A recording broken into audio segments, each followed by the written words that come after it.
today with you.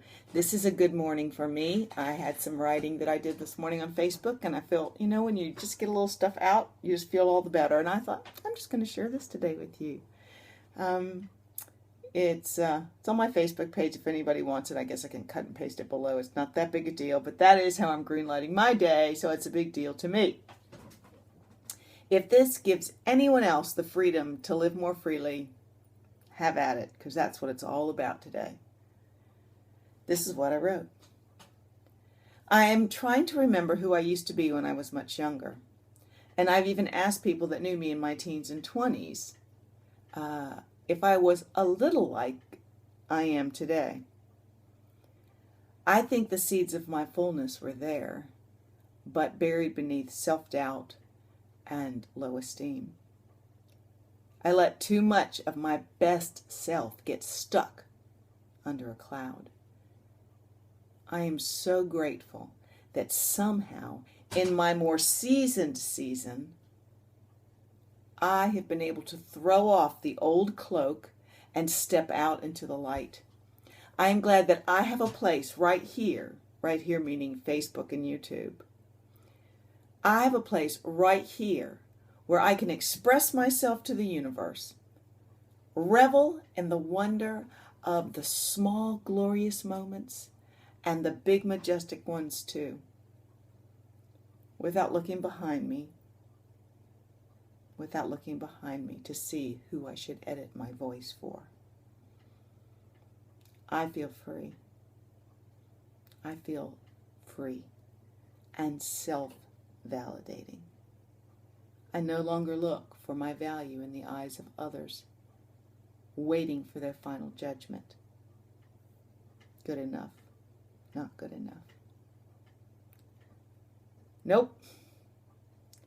I am imperfect, and I revel in that freedom. Whew! I'm still going to stumble, but I will rise up. And I will wrestle with whatever baggage tries to attach itself or reattach itself to me in a weak moment. And I will drop it to the ground. And I will move forward. That's what I wrote this morning. And that's exactly the way I feel. It's almost like my Declaration of Independence, my Bill of Rights. I have the right to know I will never be perfect, and it's really stinking wonderful to know that that is a good thing. Still, when you say, I'm not perfect, it still had that ring that kind of clung to you like a bad smell. I know nobody can be perfect, but I could try harder to be better than I'm nearly perfect. No, I'm not perfect. I'm never going to be perfect. And it's not a bad thing. It's actually a good thing to know I will never have to feel the pressure of doing things perfectly ever again. I can give it my best heart's intent, and even then some days I will have different measures of that amount of me to give, to expend. And that's okay. I'm not a machine. I feel the freedom to voice my heart and to live as wide open as possible, right here, right now.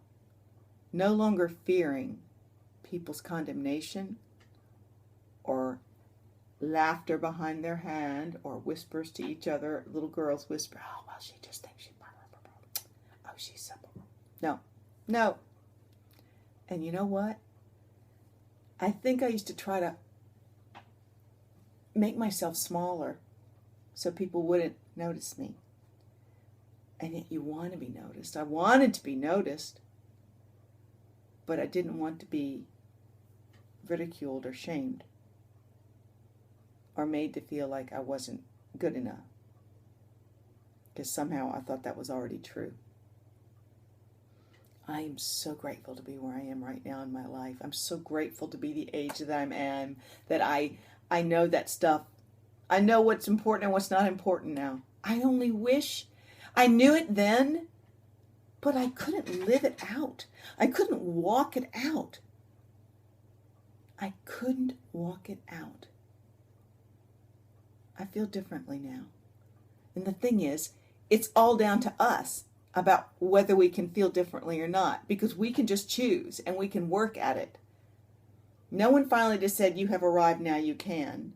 I think in my head, I thought if I was thin, that would make me good enough to be able to start to feel like I might actually pass as regular and might be as good as somebody else. And that was still really wrong. That was stinking thinking. That was not true. I wish so much that I could turn back the clock and find that place where I went down that wrong path. The path that took me to a place of self-doubt and self-deprecation. I don't know when that happened to me. I don't know when I chose to relinquish my own worth. I don't know when it happened. I don't know. And I can't know. And I can never go back and fix it. But in a perfect world, which this is not, that little girl would have loved herself and felt as bold and strong and carefree as she feels right this minute. I want to go skip down the street because I can. I want to go in the backyard and stick my arms out and twirl and twirl and twirl and twirl. Because I can. It doesn't hurt a soul. And it can maybe just release a little more of the child that's still been locked behind that gate for so many years. There's a video that Nisi posted talking about a book. And I watched it today. It was awesome. Awesome. I think my video goes up tomorrow. This will be seen tomorrow. So yesterday's video with Nisi is called I'm just giving it the Unthink, the official book trailer. And it's about children and when we relinquish and when we start to shut down and become what the world wants and not wonder. And we check our wonder at the door. We take the wonder, the eyes of wonder, which I feel like I still have and still held on to in many ways. We take that and we cover it up and we tuck it in like the cubby hole of kindergarten or preschool and walk away. Because the world says wonder is a waste of time. Fantasy is a waste of time. What's the other? Whimsical thinking is a waste of time, and that's not true. It's not true. I just want to wish you all a wonderful Greenlight day. Find your own place of wonder again. You'll only be the richer for it. You'll only be the richer for it. And it can't hurt anybody. Not a soul. Find your wonder today, my friends. And go out and play. See ya.